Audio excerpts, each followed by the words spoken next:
Hello everyone, and welcome to another video. My track guide for Okayama in the BMW M2 CSR. Let's get into it. For turn 1 we want to start on the left side of the track. My braking marker is the 100 board here on the left side. Once we're straight out from that, we'll hit the brake and I go to about 80% brake pressure. And we'll be easing that off all the way to the top of the corner. Keeping the car in third for this one. Just before the curb ends, we want to pick up the throttle again. We want to ease in the throttle because it's very easy to lose the rear here. Then we want to let the car walk out to the left side of the track before getting over to the right side of the track for turn 2. We do have to use a little bit of brake for turn 2. And I brake once I get to the marshal post here on the right.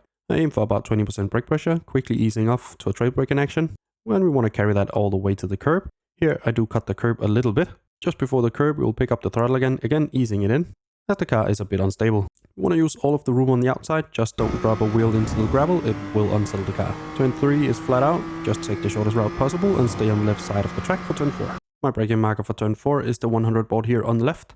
Once we get to that, I go to about 70% brake pressure, and I'm easing that off all the way to the curb.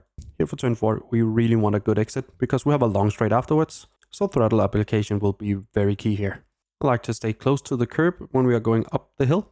Just when we get to the curb is where we want to apply the throttle again, and here you really want to ease it in.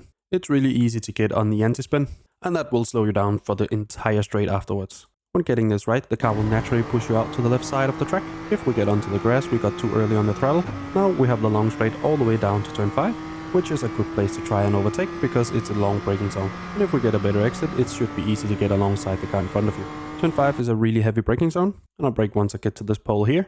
There's a little bit of an extra pole on it, it's much easier to see within the sim, and that is my braking marker for turn 5. Once I get to that, I go to about 90% brake pressure, and then we want to ease that off all the way to the curb. Turn 5 is cambered, so we can actually carry a bit more speed than we think into this one. I aim to come out just about mid-track after turn 5, because we want to be on the right side of the track for turn 6. I go on the throttle just after midway in the corner, and again we're easing in the throttle here, to make sure we come out as far right as possible, to help open up turn 6 a bit more. Turn 6 is quite annoying because we don't have a clear braking marker for this one, but this is where I start to brake. I hit to about 30%, easing that off to the curb on the inside, which we're gonna cut just a little bit. Once on the curb, we want to apply the throttle again. Again, we want to ease in the throttle because it's quite unstable. To open up turn 7, we want to get the car all the way out here, having the white line just about in center of where we sit. There's no off track and it makes it easier to carry much more speed. For turn 7, I brake when I get to the curb just in front of us. A quick hit to about 30%, quickly going into a trade brake in action. Just holding a few percent all the way to the curb. I do get up on the curb on the inside, as it won't unsettle the car that much. And once we are on the curb, we want to apply the throttle again. Here again, we want to ease it in. I could have been a bit more aggressive here than I was, because I still had plenty of room on the outside. Now we want to stay on the right side of the track for turn 8. My braking marker for turn 8 is the 50 board here on the right. Once I get to that, I go to about 75% brake pressure, easing that off all the way to the top of the corner.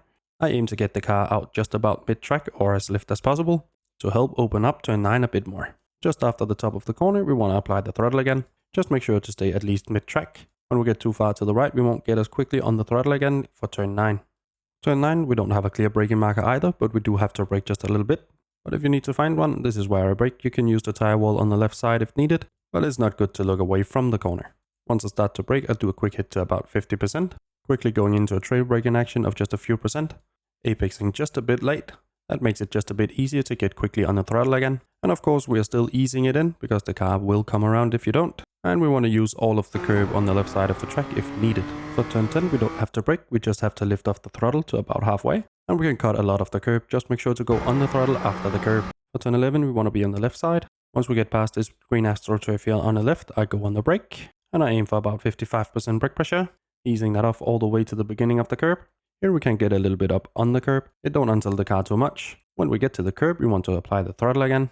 Again, we want to ease it in to make sure the car is stable. And we can use all of the astroturf here on the left side.